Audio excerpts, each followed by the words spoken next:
There are so many ways that you can go to get started in the healthcare field.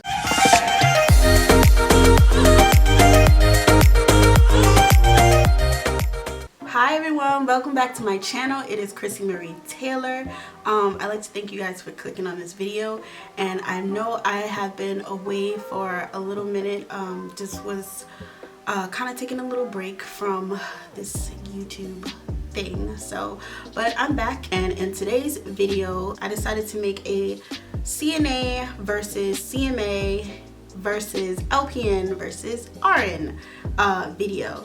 By the way, while I'm thinking about it, while it's on my mind, if I do look down, if you see me do look down, I did take a couple notes for today's video and what I'm going to be talking about. In today's video, I want to discuss some of the difference between CNAs, CMAs, LPNs, and RNs, and what are some of the actual differences between them. The reason why I wanted to make this video because I feel like there are people out there who are trying to go into the RN profession or become nurses, but for people who just want to get their feet wet and want to get experience in healthcare, in the healthcare field, these are just a couple of options or a couple of routes you can go, or a couple of things that I researched before making my decision on becoming or going into RN school. For like people who want to go into nursing but they don't want to do like the work of a CNA, and they want to choose the CMA route, that's optional,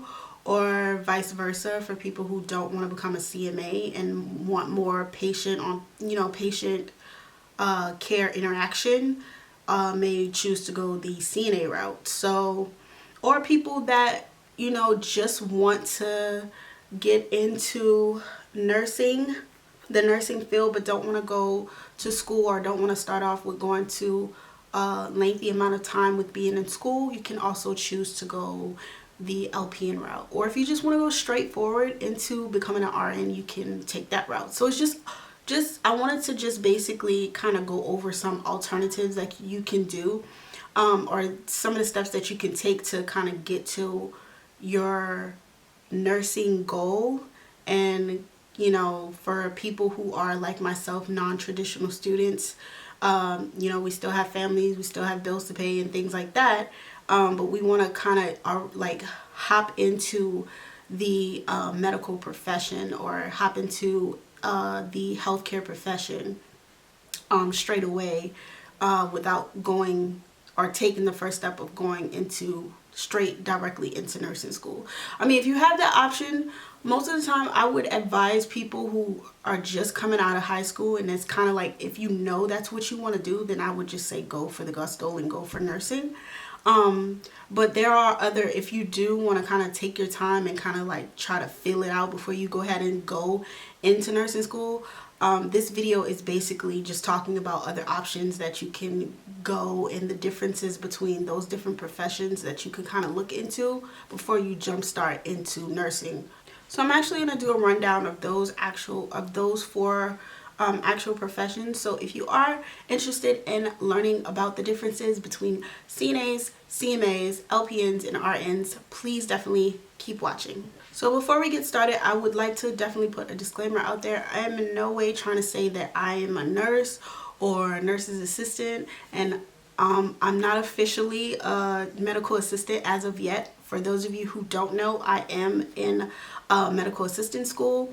I also did a video about that a while back. I'm gonna link it somewhere over here so you guys can go check that out. This is just some of the, like I said, this is just some of the information that I kind of researched to kind of ultimately come up with the decision that I made, or that was personally best for me. And just kind of trying to give you guys a little bit of insight so you can weigh your options of what you want to do, or what you could do, or what option works better for you. So yeah, I just wanted to throw that out there. So first thing I would like to start off with is training. As I said, some people are looking into going to nursing school straight off the bat, and then some people actually just want to like try to get their feet wet. So if you are those type of people, here are some options for you. And as far as the training goes, we'll start with CNAs. So CNA, depending on the program, you typically have to complete about 75 hours to become certified as a CNA. And usually that is around 12 weeks, I believe, which for a CMA, that can take you anywhere from 3 months to up to 2 years. Which is basically, if you are going to be, if it only takes you a couple months to do CMA program, usually that is considered a certificate program, or you can go the 2-year route, and that is the degree program, which I have my personal feelings about that. I really don't necessarily understand the degree, but like, and this is just my personal opinion, I just feel like it's a waste of time and money, personally, because if you have an ultimate goal of wanting to become, I don't know, a nurse or a doctor or anything like that, I just don't see the point of you getting a degree when you can save money and go to school for like about a couple months. And it's no different really in like pay. Like when you come out with your certification as a CMA, you come out, it's like really no different in pay. It's no different in job placement. Like you'll still get a job. Like it really is no different. So I really don't really understand the degree portion of CMA or the degree program of CMA. A lot of people won't, well, I won't say a lot of people, well, schools won't tell you that, of course, because they're trying to make their money, but definitely do your research. I know some people just go the degree route because it's really like they have no other options, because some CMA programs are not near their location. Like luckily I had a CMA program near my house, like in my area, in my location, and some people aren't that fortunate, so they just have to go with the 2-year program. But definitely look into it and kind of find ways that maybe find other options that you could do. But I don't know, this is just my opinion. Let me know in the comments if you guys feel different about it. Let me know. I have LPNs or LVNs in some states for licensed practical nurses or vocational nurses. They're typically trained for about 12 months, so a year. And that does not include your prereqs. So you have to take your prereqs, and then once you get admitted to the program, it takes you a year to finish. So, which is kind of cool. So it doesn't take that long to finish the LPN program at all, just a year.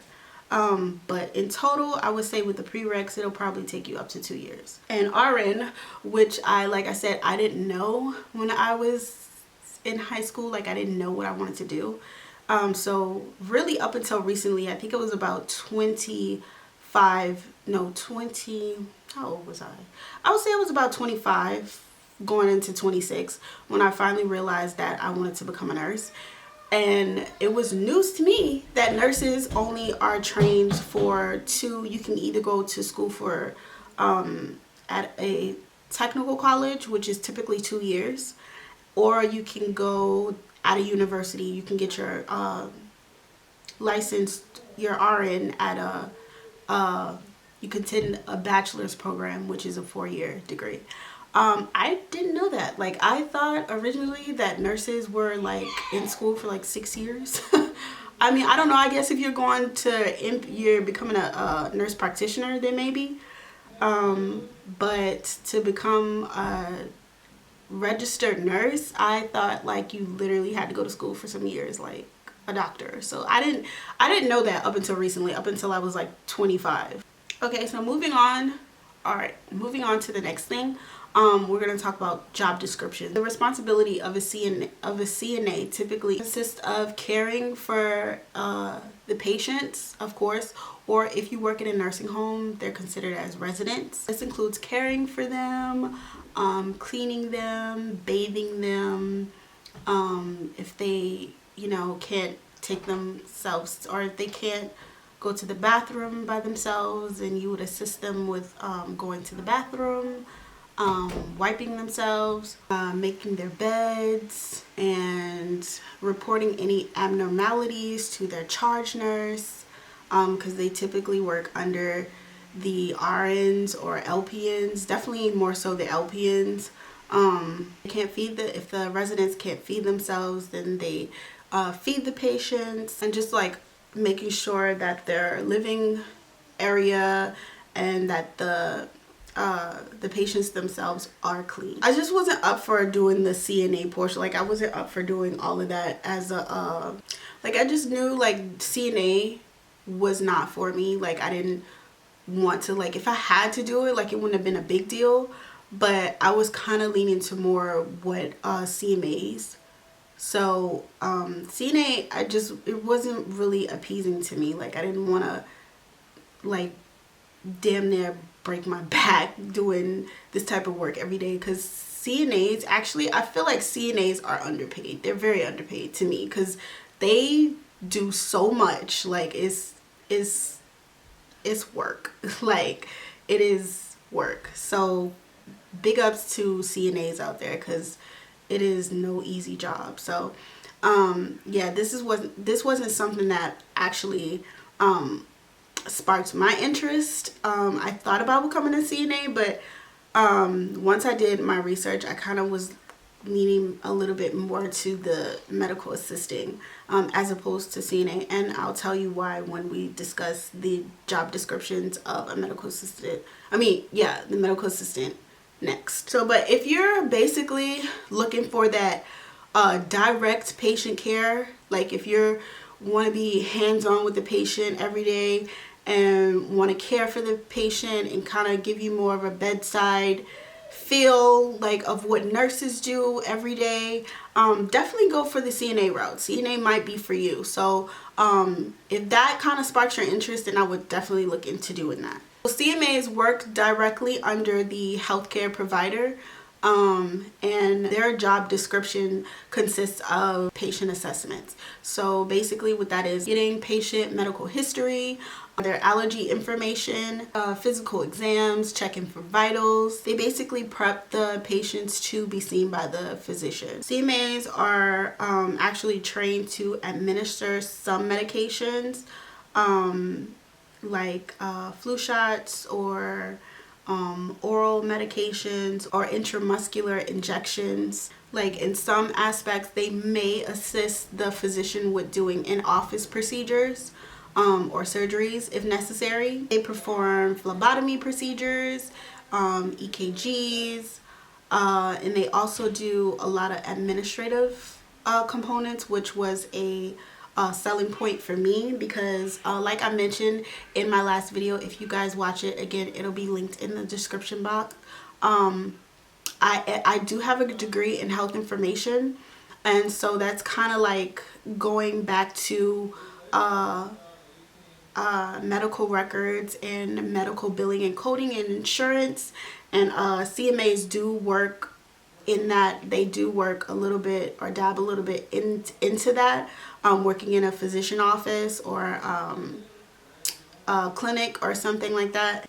They also do clerical duties like prescription refills or calling for prescription refills for patients, and they also do drug testing. They clean and sanitize medical equipment that is typically in the clinical office or physician office. They stock exam rooms with supplies that the physician may need for the patients. They make sure the patient's rooms are clean, or they make sure the exam rooms are clean for the next patient to come in and be seen by the physician. Overall, get the exam rooms prepped, get the patient prepped and ready to see the physician. So LPNs or LVNs, basically I feel like when I was doing research on the job descriptions and duties of or responsibilities of LVNs or LPNs, I felt like really, if you think about it, it's a combination of what CNAs and CMAs do. So it's like kind of like a combination of what both professions do. So like I mentioned with CMAs, which probably CNAs do this too, with checking vital signs, recording patients' medical history. They observe the patients under medications, monitor their fluid intakes, administer injections. They dress wounds, or they do wound care, dressing wounds or whatever. So they assist with basic medical care tasks on a daily basis. They assist the nurses and the physicians. They do IV setups. I don't believe, from my understanding, I don't believe that LPNs do IVs though. Only person who really does IVs out of the 4 professions that I'm talking about are RNs. RNs administer IVs. LPNs, CNAs, CMAs they don't dabble in IVs whatsoever. But LPNs can set up for IV, and they manage inventory of the exam rooms. Now, there's probably other things that LPNs do that I did not mention here. These were just some of the things that stuck out to me that were kind of different from the previous, from CNAs and CMAs. So yeah, so that's probably not everything, but just to kind of give you an idea. So RNs, basically RNs do all of that I just mentioned plus some. They implement physician orders, administer medication, start IVs, I mentioned that, perform treatments, evaluate diagnostic tests, use professional nursing judgments to care for the patients. CNAs and CMAs do not get that authority. I don't know about LPNs because they are nurses too, but medical assistants or nursing assistants do not get that authority of making judgment about as far as the care for patients. Nurses do definitely, RNs do definitely. So they also get to make a professional judgment in regards to the patient care. So that's some of the things that I have written down for nurses. Like I said, for with this profession as well as the LPN, I know I may have missed some stuff, but you get the gist, you get the idea. Okay, so here's the exciting part. We're going to talk about the difference in pay. So CNAs, depending on your state that you live in, because various states may vary on how much you make as a CNA. Typically, CNAs make around $28K a year, so that would be $13 an hour according to the Bureau of Labor of Statistics. So like I said, it just really depends on the state. And like I also mentioned earlier, if you see me looking down, I'm just looking up at my notes that I took down. CMAs, again, depending on the state, and in this case I think facility too. So you got to keep that in mind too with CMAs. I don't know how it is for CNAs, but for CMAs, you definitely also have to consider the different types of facility or clinics you work for, as well as the state. So CMAs can make around $32,000 a year, which would equal up to $15 an hour, roughly. LPNs make up to $47K each year, which is around $22 an hour. RNs can make up to $64K a year, and that is roughly around $29 an hour. So yeah, in that bank. Yeah, so those are the salaries between CNAs, CMAs, LPNs, and RNs. So next, where do they typically work? CNAs can work in a numerous medical setting. I know people typically are, they know CNAs to work in nursing homes, but they also can work in hospitals or assisted living facilities. CNAs do work in some clinics and physician offices. Some CNAs do work in office or physician offices or clinics. Some CNAs typically assist with phlebotomy and EKGs, which I did not know. I didn't even know that. But most of the time they do have to be certified as a phlebotomist or EKG technician if they do assist with those things and they work in a physician office. They also can work in outpatient facilities. CNAs can also work in mental health facilities, and they also work in hospice facilities. As far as CMAs, is that they typically work in hospitals, outpatient care centers, medical research centers. This is where some of the responsibilities include various testing, labeling, shipping of diagnostic testing. They also work in various clinics, physician offices, and these are things like pediatric offices, OBGYNs, oncology facilities. With LPNs, they also work at nursing facilities, and they typically work over the CNAs. They can work at hospitals, physician offices, home health agencies. But what's interesting to me is that LPNs can also work as travel nurses. I never knew that. So you learn different things every day, because I always heard of RNs doing travel nursing, but I didn't know that you can be a travel nurse as an LPN. Like I said, this is information that I looked up, so I'm not 100% sure or if this is actual facts. But if it's not, please let me know down in the comments below and correct me if I'm wrong. But from what I researched, LPNs can be travel nurses. Okay, so next is RNs. So nurses basically can work at any of those facilities that I mentioned previously with CNAs, CMAs, and LPNs. They can also work in correctional facilities. They can work as forensic nurses, which is very interesting, and work with the criminal justice system. Nurses can work on a military base. They can work as at patients' homes. Registered nurses can also work at cosmetic surgery offices, also perform some cosmetic surgery, like things like lip injections or Botox or things like that. Registered nurses can get certified to do things like that. They also can decide to work remotely depending on what type of company they work for, so that's also an option for them. Those are just some of the things or some of the differences between CNAs, CMAs, LPNs, and RNs. You know, you just gotta find certain things. You gotta do your research. You have to find what kind of fits you, what kind of works best for you, what kind of works with your ultimate goal.